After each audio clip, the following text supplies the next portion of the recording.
Gandang araw mga ka-RD, mga kaibigan. Ako po si Mikey Bikey and welcome to my channel. Okay, there's a new kid on the block going to talk about cycling, fitness, and all of those stuff. Okay. Maraming salamat sa mga nanood at sa susubaybay sa aking mga episodes, mga padating na episodes. Okay, bago tayo magtuloy, paki-like, subscribe at hit the notification button para meron kayong update sa mga next episode natin. Okay, ngayon, may hinandang mga tanong ang aking mga anak para mas lalo nyo akong makilala bilang isang vlogger ngayon sa cycling.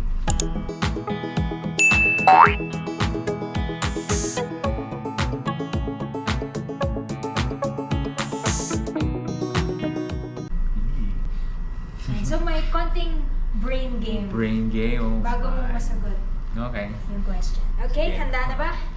Sige. Alright. Ano tayo? First word natin ang binigay nila ay occupation.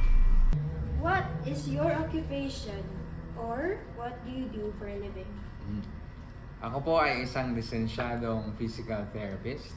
Paminsan-minsan nagtitreat po ako ng pasyente kung may referral. Pero karamihan sa ang aking ginagawa ay isa akong katuwang na propesor sa isang universidad. In particular, nagtuturo po ako sa University of Santo Tomas. Routine? Yeah, very good. Alright. Share with us your usual daily routine. Daily routine.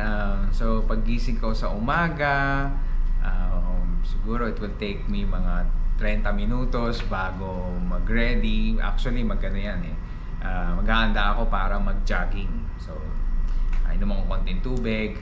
Okay, tapos after mga 30 minutes, bibis na ako at bababa na ako mag-jogging. Okay.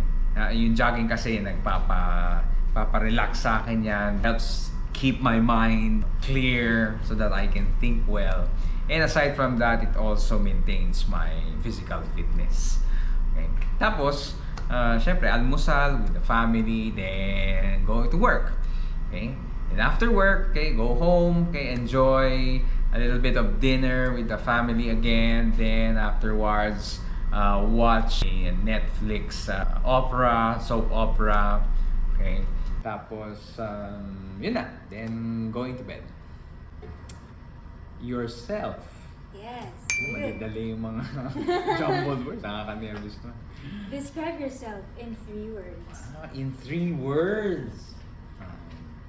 Choose any 3. And explain one.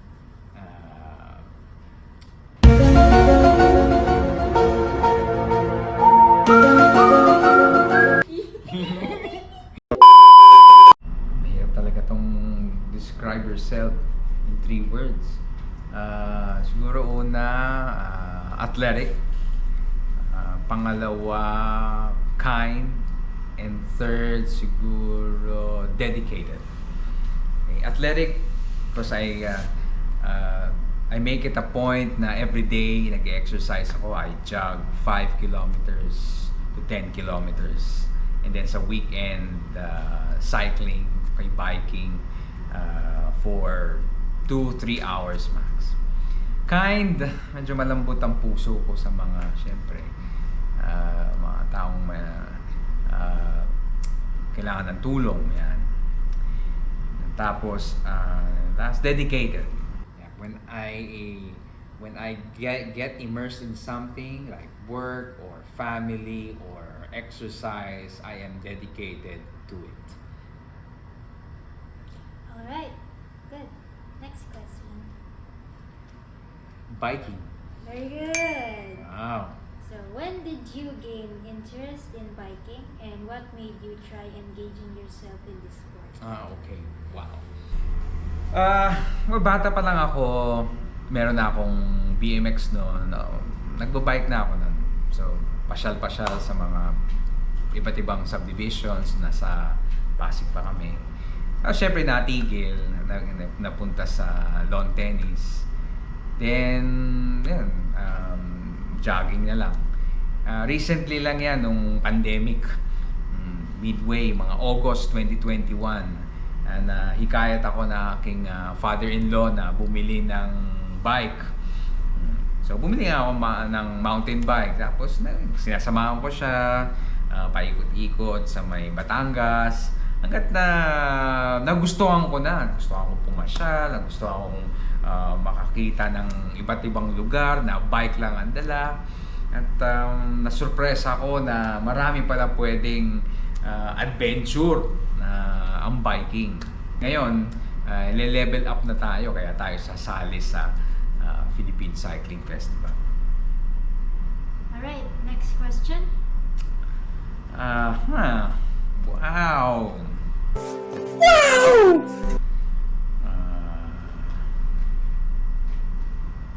YouTuber? Very good. What are your goals as a beginning YouTuber? Okay.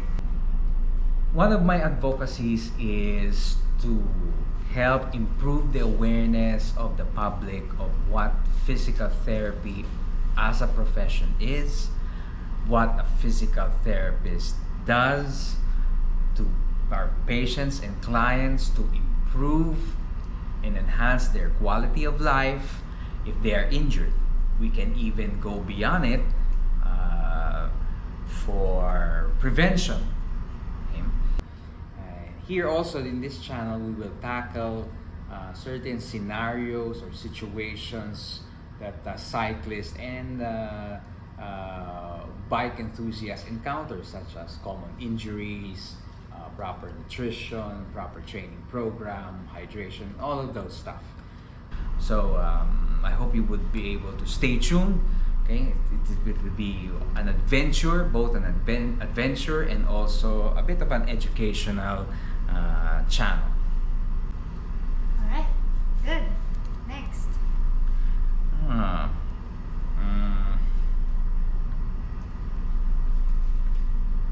Wow, this is kind of difficult. One eternity later. Mikeys. CP. Pisat me.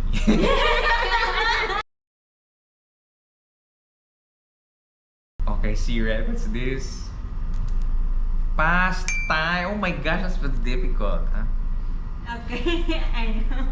Okay. What is your favorite pastime?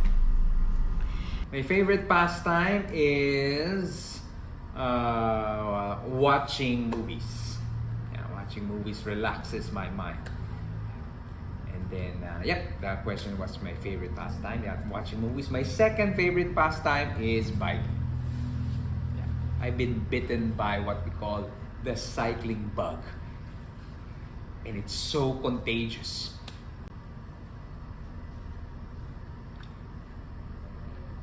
Pet PV. Pet VP. Ba yan? Dali-dali na dapat ito eh. Peeve. Pet peeve. Pet peeve. He was like, pet peeve? Okay. What are your top 3 biggest pet peeves? So my 3 biggest, I'm not really biggest, pero what I can think of is one is disorganization. Wherein at least when there's an activity, there should be a flow of what the program would be. Okay? At least kung hindi man masunod yon by the number, okay, we can improvise as long as there's a flow. Second would be surprises in a sense, this is more of work related, okay, wherein bibiglayin ka na lang na kailangan na pala ito ngayon. So with all the stuff that I'm making or I'm doing at the time, and then merong biglang yung mga ganong klaseng surprises. Okay? Pero kung mga birthday surprises, Christmas surprises, or outing surprises, that will be very welcome. third one is a dirty bike. A filthy bike. Talagang hindi ako mapakali. Kailangan linisin ko yan. Okay. Alright, good. Let's proceed. Talent. Okay, good. Do you have any Almost, talents? Or any other talent? Well, I'm a guitarist. Yeah. Hindi naman talaga magaling, pero marunong. So me and my daughters, we serve in church, particularly in the parish of the Immaculate Heart of Mary in Antipolo and the San Pedro Calungsod church, also in Antipolo. Yan. And also I sing. Okay? Pero hindi ako pwedeng mag-sample. Kasi it's a choir singing, so mas bass ako nun. Kailangan may kasama ako para mas gumanda. Alright, next. Weekend! Yeah! So, say you have a free weekend. How would you want to spend it? Well, of course, we all know the answer to that. It will be biking. Yeah, I wake up at around 4:30, so that by 5 a.m. I'll be out there on the road. Okay, either doing what they call this, a long ride. Sometimes from Manila to Antipolo, then the Tanay Loop. Sometimes mahabang parang. Then after that, breakfast with family or lunch with family.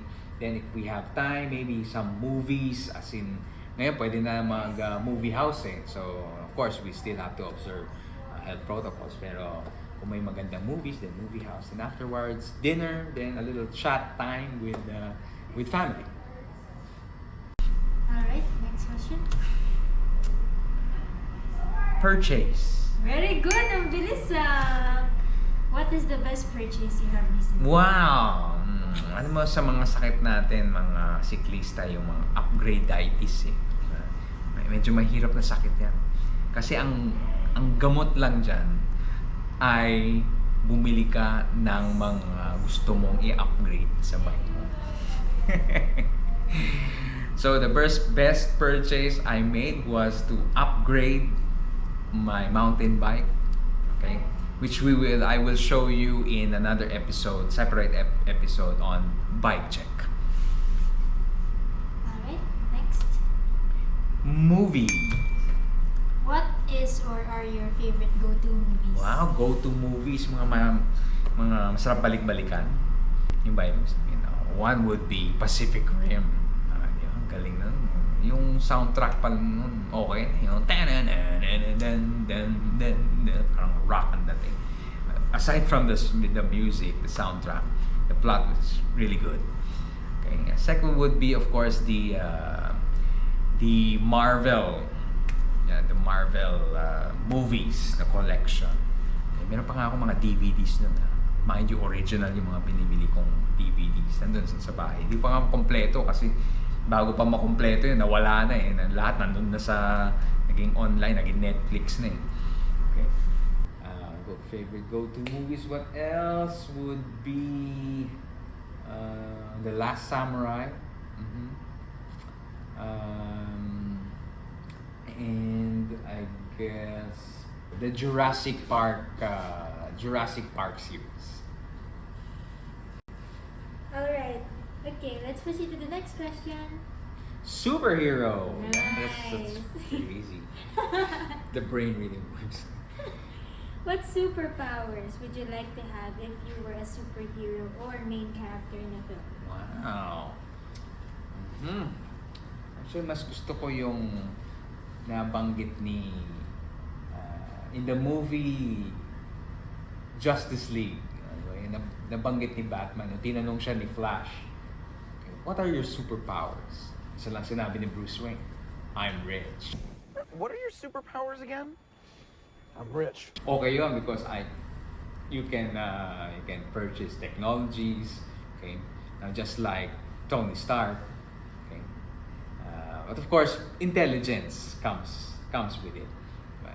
Match technologies, match your resources, okay, inventing technologies in order to further or for the betterment of lives. that is the best.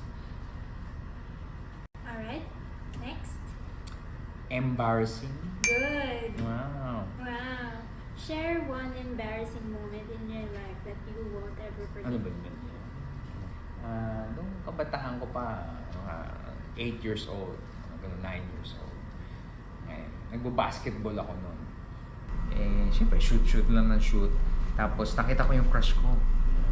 Tapos nung pinasa sa akin yung bola, napunta sa creek. Talaga naman, no? Siyempre, dahil napunta sa creek, kukunin ko. Nung kinuha ko yung bola, biglang nahulog ako sa creek. Naku, talaga naman, putik-putik yung mukha ko. Siyempre, naiyak-iyak pa ako. Natangwa yung mga kaibigan ko. So, takbo ako, punta sa bahay. Iyak ako ng iyak eh. Diba? Yung mga cringe moments yun. Pero ngayon, tinatawanan ko na lang yun. Nakakahiya yun. Nakikita ng mga tao. Ba yan? Yeah, getting. Music! Okay, nice. So, which artists or bands would you recommend when someone asks for music recommendation from you? Well, of course, OPM music is the best for me. To be in with the kabataan ngayon, diba? SB19 is okay. Ben and Ben also, their songs are good. Okay. And some of the 80s songs, because I lived through the 80s. Okay, so gusto ko yung mga ganong music. Okay, I think this is the last. Dream job. Yes, nice. What was your dream job when you were? Wow, when I was a kid, I wanted to become a pilot. I wanted to become a pilot. A jet pilot, hindi lang yung airline. It's military. I wanted to join the Air Force. Okay. But what happened, syempre, things change. Aside from it's expensive to go in flight school. Okay. So eventually, naiba yung hilig natin. Okay. Kaya napunta ako sa physical therapy. Okay, so yun yung mga tanong. Grabe yung mga tanong na hinandaan ng mga anak ko sa akin. Hindi scripted yun, ha? Hindi nila pinakita sa akin yung tanong, kaya minsan napapaisip talaga ako. Okay, so naway mas nakilala niyo ako dahil sa mga katanungan na yun.